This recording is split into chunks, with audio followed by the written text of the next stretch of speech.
there everyone, welcome back to another episode of Reading Rainbows, where we're reading Inkheart by Cornelia Funk. And today we are going to read chapters 10 and 11 because they're both short chapters. So, let's dive right in. Chapter 10, The Lion's Den. Look, grown-ups, skip this paragraph. I'm not about to tell you this book has a tragic ending. I already said in the very first line how it was my favorite in all the world, but there's a lot of bad stuff coming. And that's by William Goldman in The Princess Bride. Which, gotta say, favorite movie. Yeah, growing up I was called Buttercup, as in Princess Buttercup from Princess Bride. I mean, we used to watch it every time it came on the TV. So, great movie. If you haven't seen it yet, go watch it. Now, go. Well, not now. Finish watching the video and then go. Maggie sat on the bench behind the house. Dustfinger's burnt-out torches were still stuck in the ground beside it. She didn't usually hesitate so long before opening a book, but she was afraid of what was waiting for her inside this one. It was a brand new feeling. She had never before been afraid of what a book would tell her. Far from it. Usually she was so eager to let it lead her into an undiscovered world, one she had never been to before, that she often started to read it at the most unsuitable moments. Both she and Mo often read at breakfast, and as a result, he had more than once taken her to school late. And she used to read under the desk at school, too, and late at night in bed until Mo pulled back the covers and threatened to take all the books out of her room so she'd get enough sleep for once. Again, that is so me. Yeah, I'd be reading it every opportunity I ever could. Get home from school, boom. Grab a book and read. Yeah, in the car going somewhere, better take a book and read it. When I was in second grade, they were trying out this school-wide program called DEAR, Drop Everything and Read. During a certain time of day, like it was right after lunch or something like that. But at this particular time of day, and it was only for like 30 minutes, I think. Everyone in the school was supposed to stop what they were doing. Didn't matter if the teacher was in the middle of a lesson or anything. The teacher was to stop so that everyone would read.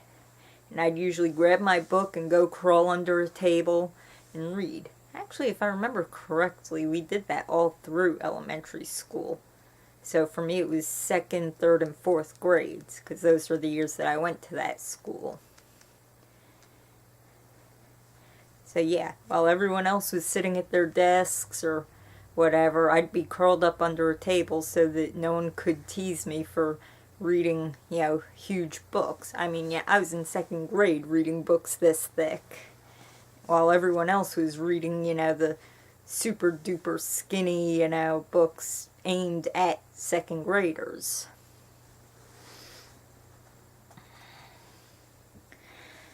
Of course, he would never have done such a thing, and she knew he wouldn't, but for a few days after such a threat, she would put her book under her pillow around 9 in the evening and let it go on whispering to her in her dreams, so that Mo could feel he was being a really good father. She wouldn't have to put this book under her pillow for fear of what it might whisper. She wouldn't have put this book under her pillow for fear of what it might whisper to her. For the very first time in her life, Maggie wasn't sure that she wanted to enter the world waiting for her between the covers of a book. All the bad things that had happened over the last 3 days seemed to have come out of this book, and perhaps they were only a faint reflection of what still waited her inside it. All the same, she had to begin. Where else was she going to look for Mo? Eleanor was right. There was no point in simply running off at random. She had to look for Moe's trail among the printed letters in Inkheart, but she had hardly opened it at the first page when she heard footsteps behind her.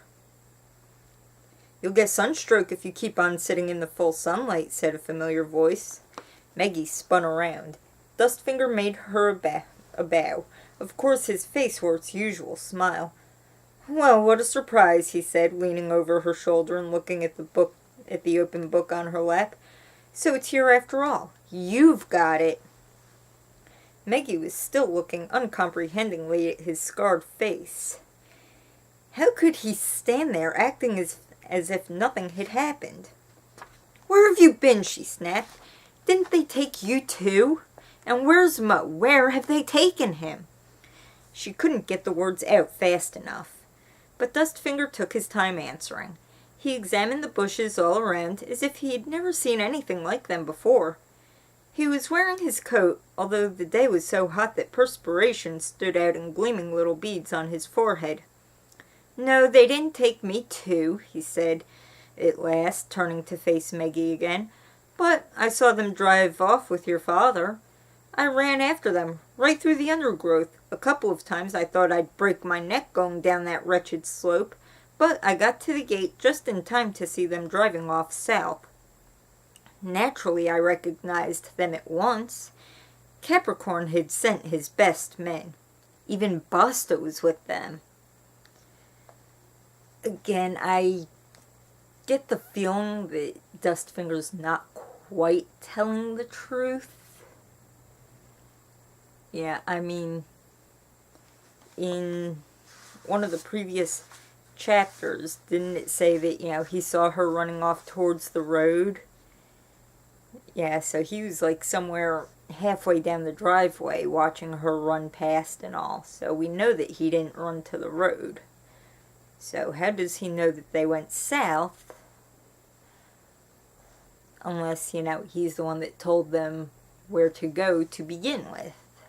But let's keep reading and see. Maggie was staring at his lips as if she could make the words come out of them faster. "Do you know where they've taken Mo?" Her voice shook a little with impatience. "To Capricorn's village, I think. But I wanted to be sure," said Dustfinger, taking off his coat and draping it over the bench. "So I ran after them." "I know it sounds silly to run after a car," he added, when Maggie frowned in disbelief, "but I was so furious. It had all been for nothing. My warning you, the three of us coming here. Well, I managed to hitch a lift to the next village. They'd filled up the fuel tank there. 4 men in black, not very friendly, and they hadn't been gone long, so I, borrowed a moped and tried to go on after them." "Don't look at me like that." "You can set your mind at rest. I took the moped back later. It wasn't particularly fast, but luckily the roads are very, very winding here, and I eventually saw them again far down in the valley, while I was still making my way around the bends above them. So then I was sure they were taking your father to Capricorn's headquarters. Not to one of his hideouts farther north, but straight to the lion's den." "The lion's den," Maggie repeated. "Where is it?" "About 300 kilometers south of here, I'd say." Dustfinger sat down on the bench beside her and blinked as he peered at the sun. "Not far from the coast." Once again he looked at the book still lying on Maggie's lap. "Capricorn's not going to be pleased when his men bring him the wrong book," he said. "I only hope he doesn't take his disappointment out on your father." "But Mo didn't know it was the wrong book. Eleanor swapped them in secret." There they came again, those infuriating tears. Maggie wiped her eyes on her sleeve. Excuse me. Dustfinger wrinkled his brow, looking at her as if he wasn't sure whether to believe her. "She says she just wanted to look at it. She had it in her bedroom. Mo knew the secret place where she'd hidden it, and because the book they took was wrapped in brown paper, he never noticed it was the wrong one. And Capricorn's men didn't check either." "Of course not. How could they?" Dustfinger's voice was full of scorn. They can't read. One book is just like another to them, just printed paper. Anyway, they're used to being given anything they want. Maggie's voice was shrill with fear. You must take me to that village, please! She looked pleadingly at Dustfinger. I'll explain everything to Capricorn, and give him the book, and then he'll let Mo go. All right? But if Capricorn wanted Mo anyway, you think he'd just give him up that quick just 'cause, little 12-year-old girl comes up and goes, oh, please let me have my daddy back. Dustfinger blinked up at the sun again.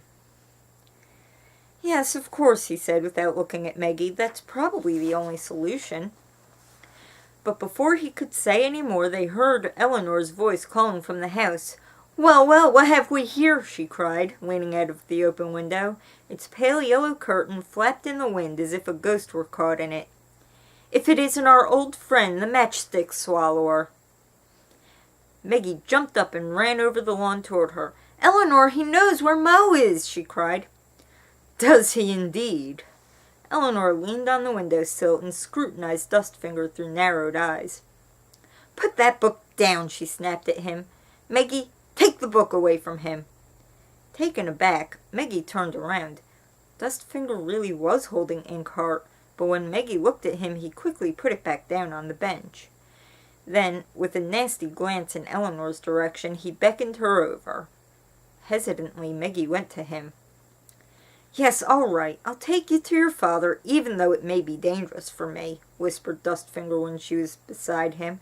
But she stays here, understand? He slyly nodded his head in Eleanor's direction. Why does Eleanor have to stay behind? I mean, it's just, why is he so determined to have only Maggie and not Eleanor? And plus he's giving in, way too easily.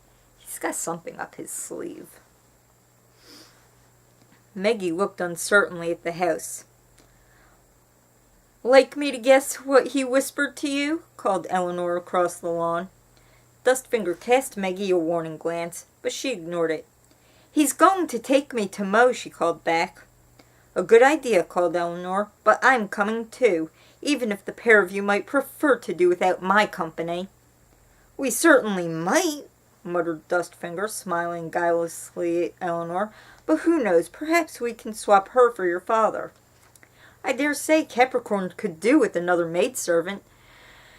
I know she's no good at cooking, but perhaps she can do the laundry, even if that's not something you learn from books. Maggie had to laugh, although she couldn't tell from Dustfinger's face if he was joking or meant it seriously. Chapter 11. A Coward. Home! That was what they meant. Those caressing appeals, those soft touches wafted through the air, those invisible little hands pulling and tugging, all one way. Kenneth Grahame, The Wind in the Willows. Dustfinger did not steal into Maggie's room until he was quite sure she was asleep. She had locked her door. Undoubtedly, Eleanor had persuaded her to do that because she didn't trust him, and because Maggie had refused to give Inkheart back to her.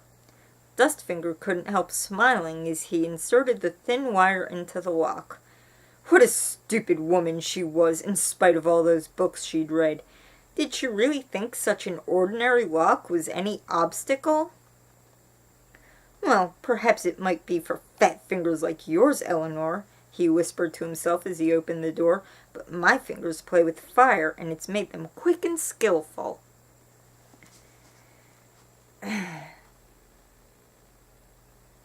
I don't even know what to say to this. It's just the imagery of Dustfinger there, laughing to himself over, how stupid Eleanor is for thinking that a simple lock could keep him out and all.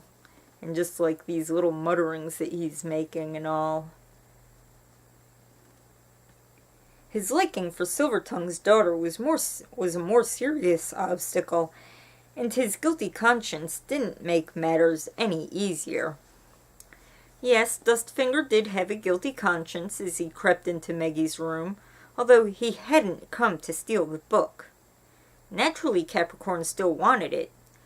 The book and Silvertongue's daughter, too. Those were his new orders. So, Dustfinger is working for Capricorn. Interesting.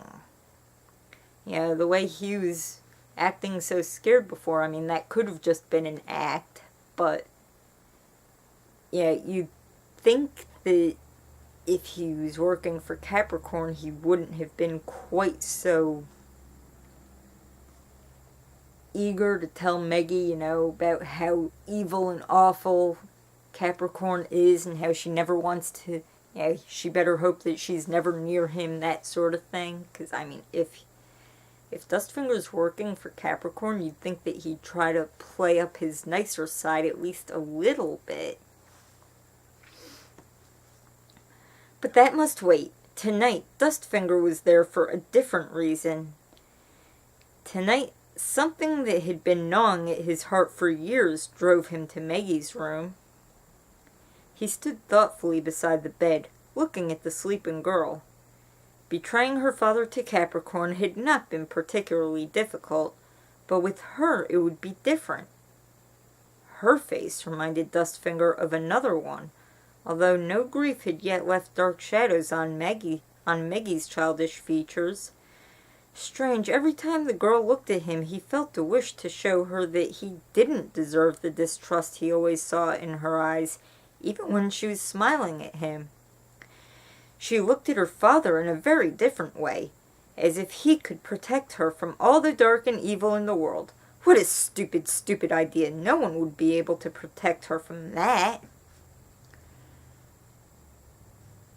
No, there's no protecting your child from every evil thing in the world. But, children do look to their parents to help keep them safe, to teach them about the world in a safe manner and all that. And up until now, Mo has kept Maggie safe from most evil stuff, even if she doesn't quite realize it.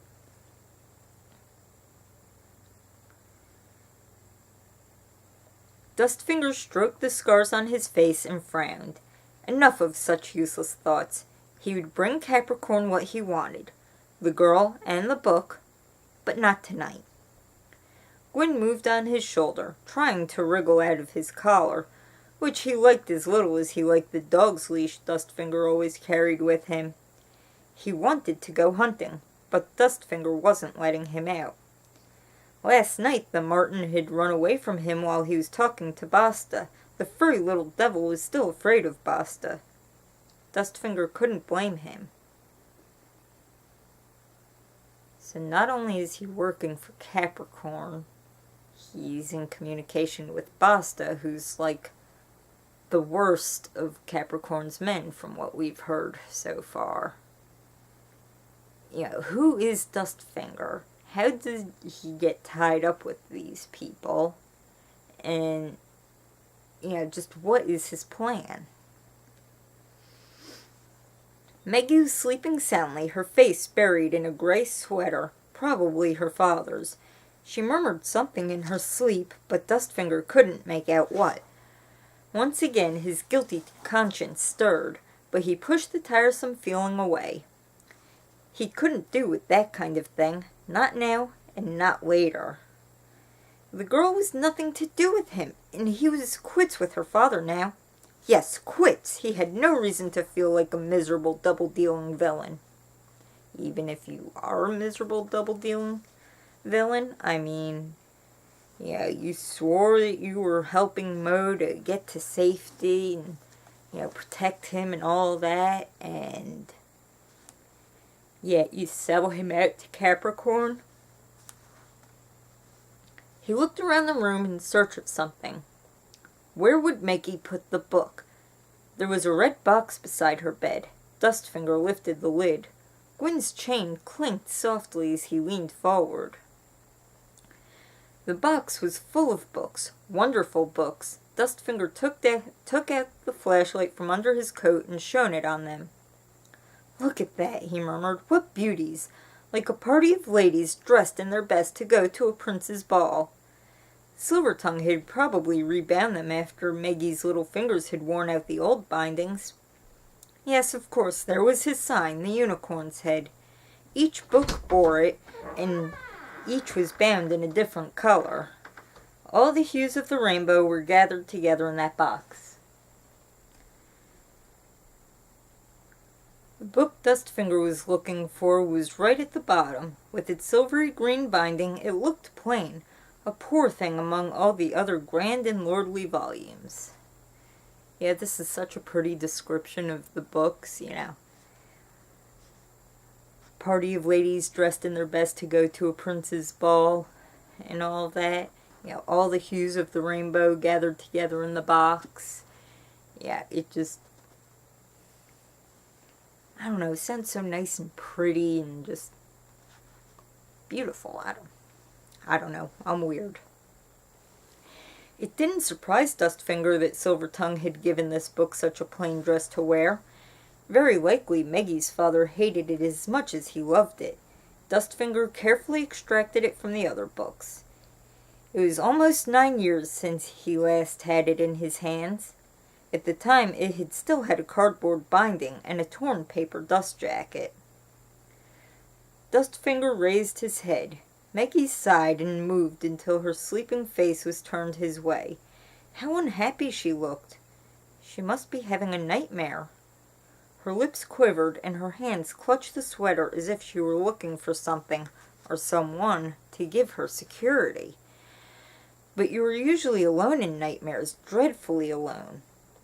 Dustfinger remembered many of his own bad dreams, and for a moment he was tempted to put out his hand and wake Maggie. What a soft-hearted fool he was. I don't know. In my nightmares, I'm not usually alone, Usually there's other people in some manner, shape, or form. And, it's all of us against, whatever bad thing in the nightmare. And again, most of my nightmares play out like horror movies, so maybe I just have weird nightmares.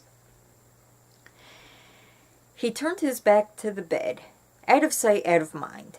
Then he opened the book hastily before he could think better of it. His breathing was heavy, as if he had filled his mouth with liquid in preparation for breathing fire. He leafed through the first few pages and began to read, slowly turning page after page after page. But with every page his fingers hesitated a little longer, until suddenly he closed the book. Moonlight was seeping through the cracks in the shutters. He had no idea how long he had been standing there, his eyes lost in the labyrinth of letters. He had always been a very slow reader. "Coward," he whispered. "Oh, what a coward you are, Dustfinger." He bit his lips until they hurt. "Come on," he told himself. "This may be your last chance, you fool. Once Capricorn has the book, he'll never let you look at it again." Once more he opened the book, leafed rapidly through to about the middle, and closed it again with a sound loud enough to make Maggie give a little start in her sleep and bury her head under the covers. Dustfinger waited motionless beside the bed until she was breathing regularly again, then leaned over her treasure chest with a deep sigh and put the book back under the others. Soundlessly he closed the lid. "Did you see that, Gwyn?" he whispered to the marten. "I just dare not look. Wouldn't you rather find a brave master? Think it over." Gwyn chattered softly in his ear, but if that was an answer, Dustfinger didn't understand it. For a moment he went on listening to Maggie's quiet breathing, then stole back to the door. "Well, what does it matter?" he muttered when he was out in the corridor. "Who wants to know the end of the story in advance?" He climbed up to the attic bedroom Eleanor had given him, and laid down on the narrow bed with the crates of books towering around it, but he could not sleep until morning came. So that's the end of chapter 11. Yeah, I know that I'm not really commentating much, but in many ways I want to let the story speak for itself, and sometimes I'm just sort of voicing my thoughts or opinions or whatever. But plus I'm still new to this, so I still have to sort of find my rhythm. But yeah, it's very interesting how Dustfinger was taking and looking through the book, and then he closes it, calls himself a coward, and then says, well, who wants to know how the story ends in advance or whatever? And yeah, it's like, what does he mean by that? I mean, it's not like he has any real interest in sitting and reading Inkheart for himself.